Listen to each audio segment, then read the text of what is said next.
श्रीकृष्ण परब्रह्मणे नमः। वसुदेवसुतं देवं कंसचाणूरमर्दनं देवकी परमानन्दं कृष्णं वन्दे जगद्गुरुम्।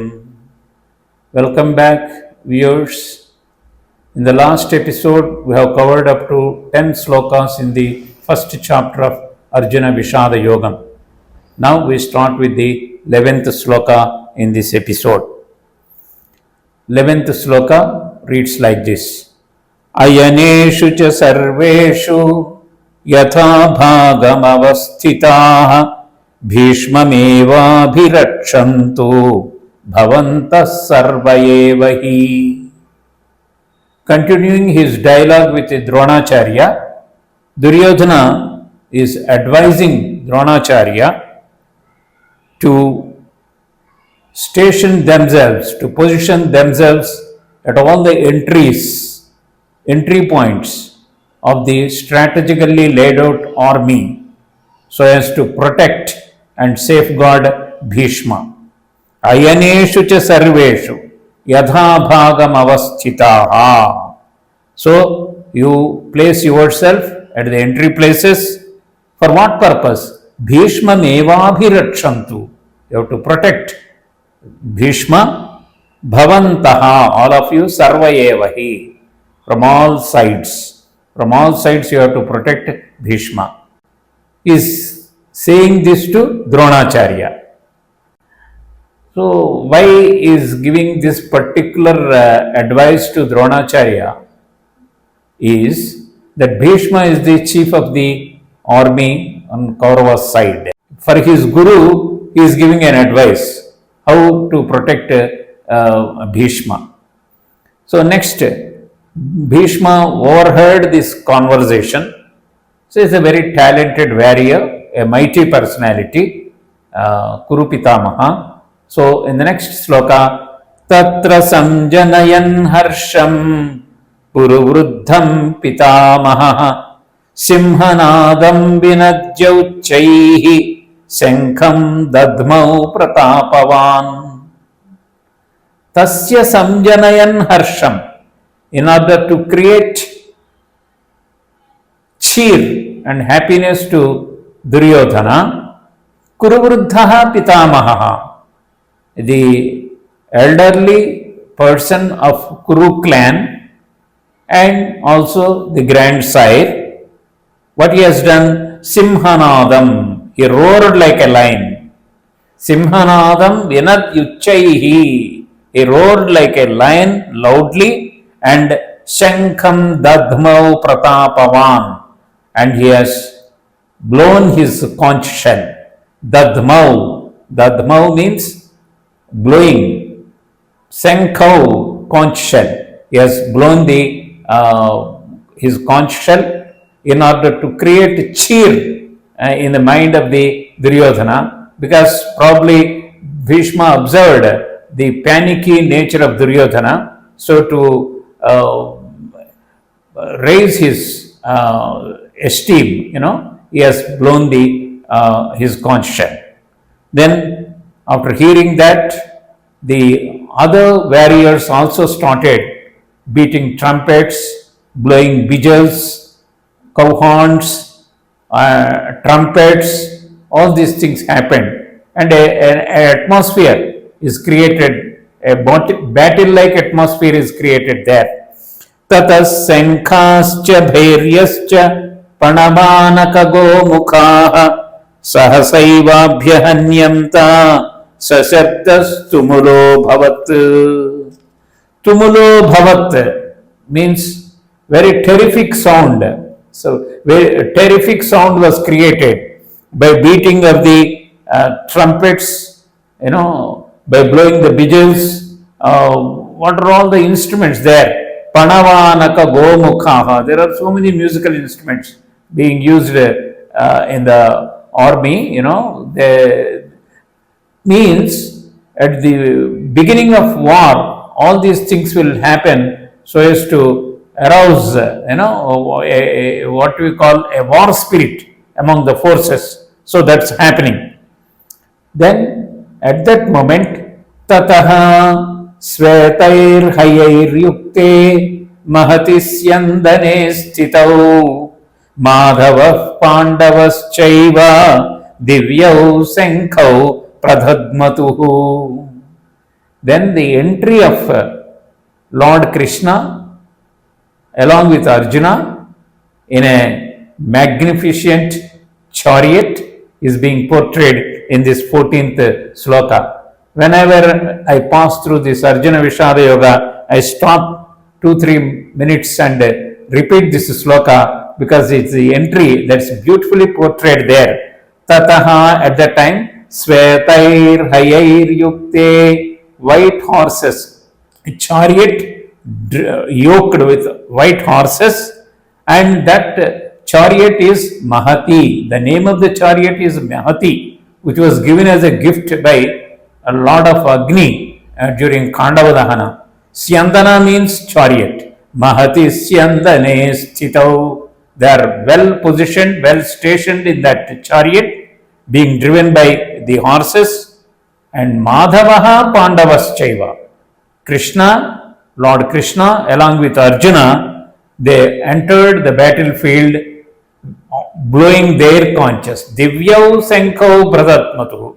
Very, divine conches they are holding and they are blowing the conches. This is a beautiful portrayal. It is a graphic presentation of the entry of Nara and Narayana, Madhava and Arjuna. So here is saying Madhava. The beautiful word is used here. Ma means Lakshmi. Dhava means her husband. Madhava means Lakshmi's husband, means Sri Mahavishnu.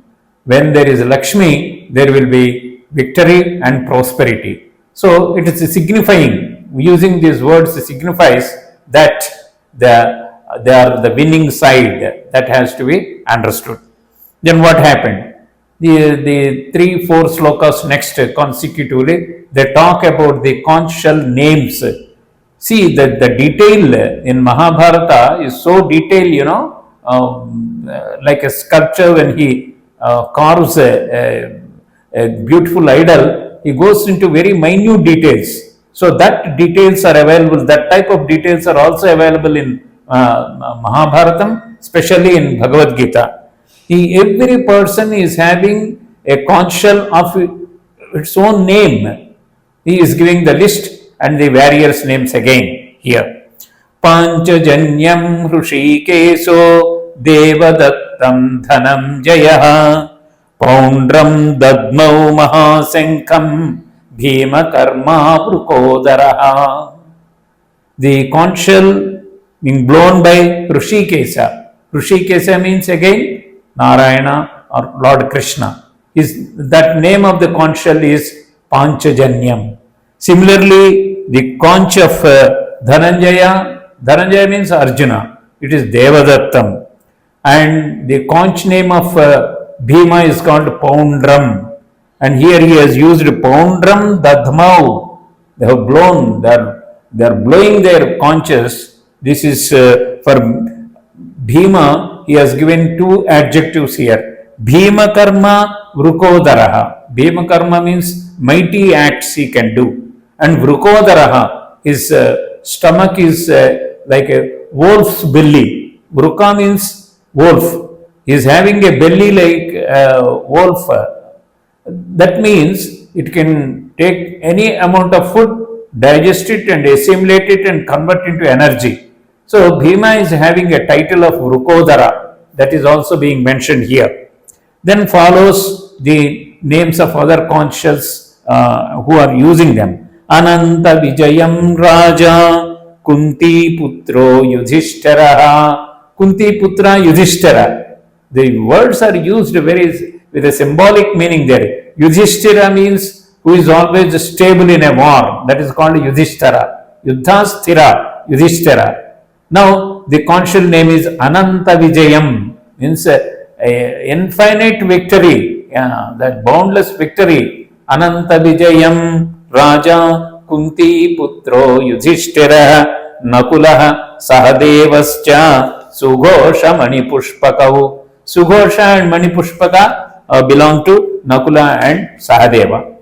And the remaining three slokas also talk about the what is happening actually on the battlefield, and he is mentioning the warriors' names also in the 17th and 18th slokas, which go like this: Kasyascha Parameshwasaha. The king of Kasi is having a mighty bow, Parameshwasaha. Shwasaha means bow, mighty bow held by Kasi Raja.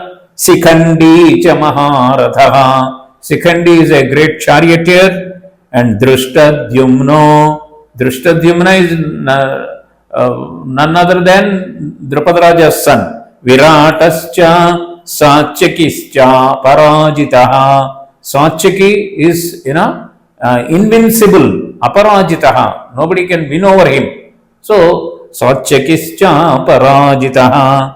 Drupado Draupadeyascha Sarvasah Prithivipate Saubhadrascha Mahabahu Shankhan Dadnu Pruthak Pruthak. Pruthak means independently. Everybody is blowing their own conch shells. So an environment is created there which is conducive to fight the war, and it indicates the beginning of the war. So Drupado Draupadeyascha. Drupada king is there, Draupadeyascha. Draupadi's sons are there. Saubhadrascha Mahabahu. Subhadra's son Abhimanyu is there, and Shankhan Dadmu Pruthak Pruthak. Everybody is blowing his conch shell. So when Bhishma has started blowing his conch shell, in reply, Pandava warriors also started giving their reply by blowing, we are also ready for the battle. So what happened then? A tumultuous sound is created. Saghosho dhartarashtranam hrudayani vyadarayat. That sound created by beating of the trumpets, by blowing of the conch shells, is piercing the hearts of the Dhartarashtranam. Dhartarashtrana means Dhritarashtra's sons and his army. These sounds created by the Pandava army is piercing the hearts of the Kauravas. Nabhascha prudhivim chaiva tumulo vyanunadayan. Such a tumultuous sound is created. The space between the earth and the sky is reverberating with the sound. That is what it is. Tumulo vyanunadayan. And it is piercing the hearts of the Kauravas.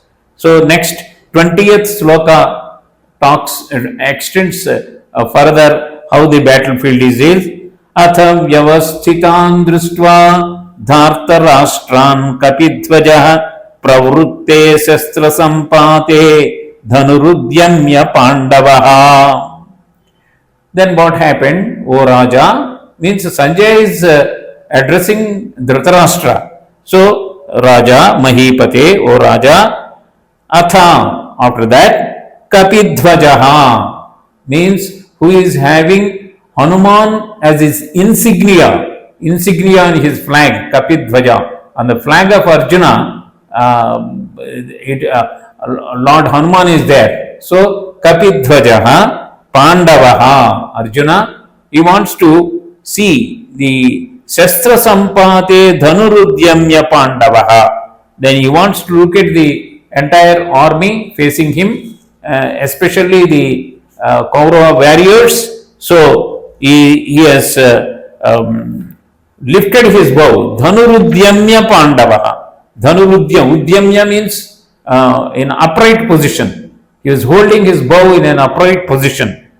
Hrushikesam tadavakyam idamaha mahipate. Mahipate, again O Dhritarashtra, Hrushikesam tadavakyam. He told this sentence to Hrushikesa. See, he is using beautiful words. He is not saying Krishna. He is saying, Hrushikesa here. Hrushikesam tadavakyam.